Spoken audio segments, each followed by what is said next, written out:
82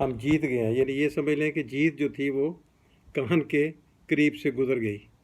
اور اعلان غیر سرکاری اعلان جو ہوتا ہے وہ بھی ہو گیا کہ پیاسی جیت گئی ہے،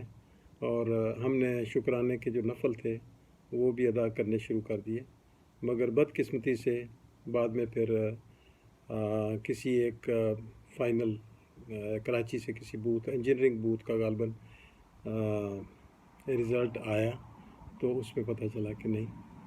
ہم ہار گئے ہیں اور پیپلز یونٹی جیت گئی ہے۔ اور اس طریقے سے میں نے جیسے پہلے بھی عرض کیا تھا کہ ہماری جو آپس کی ڈویژن سے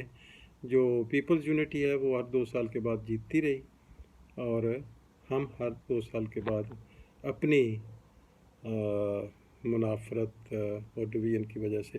ہم ہارتے رہے۔ پھر اس کے بعد اگلا ریفرینڈم جو تھا وہ پھر وہی جو سازشیں کر رہے تھے لوگ، ان کا خیال تھا کہ جی اس بندے کو ہٹا کے ہم خود کسی طریقے سے خود اس پہ قبضہ کریں۔ تو لیاقت بلوچ کے بھائی تھے چھوٹے، وہ پی آئی اے کارگو میں ہوتے تھے، بشارت بلوچ،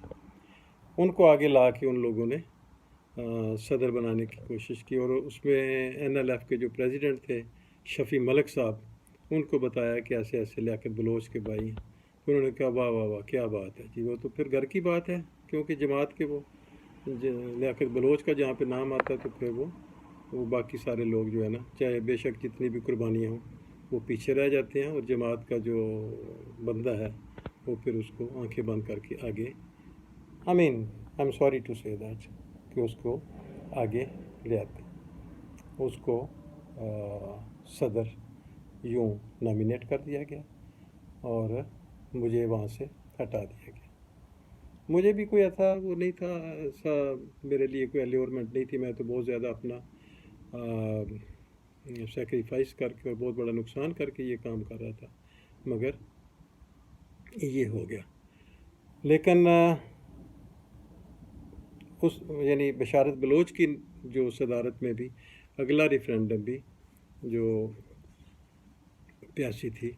وہ پھر ہار گئی، اور بہت بری طرح ہاری، یعنی میری صدارت میں تو چند ووٹوں سے ہاری تھی، مگر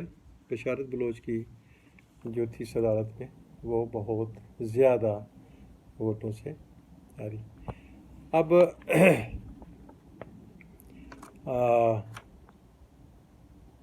نوکری بھی چل رہی تھی، سیاست بھی، اور ساتھ 3-4 قسم کے بزنس بھی تھے، اور پی آئی کا مجھے اس میں کاروبار کا بہت زیادہ نقصان ہو رہا تھا۔ اب اس دوران مجھے اب یہ واقعات کچھ آگے پیچھے ناظرین ہو رہے ہیں، تو یہ مجبوری ہے، اس لیے کہ یہ کوئی سارے کرونالوجیکل وے سے ریٹن سارے جو واقعات ہیں وہ نہیں ہیں، تو مگر یہ کہ یہ ہیپننگز ہوئی ضرور، مگر کچھ مہینے یا کچھ آگے پیچھے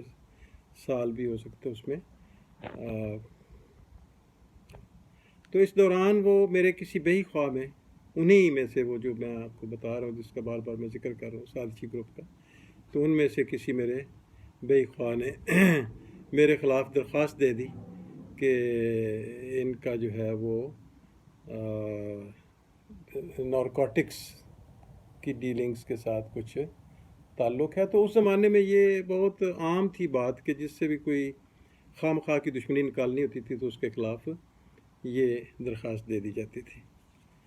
اب یہ کہ میں نے تو زندگی میں کبھی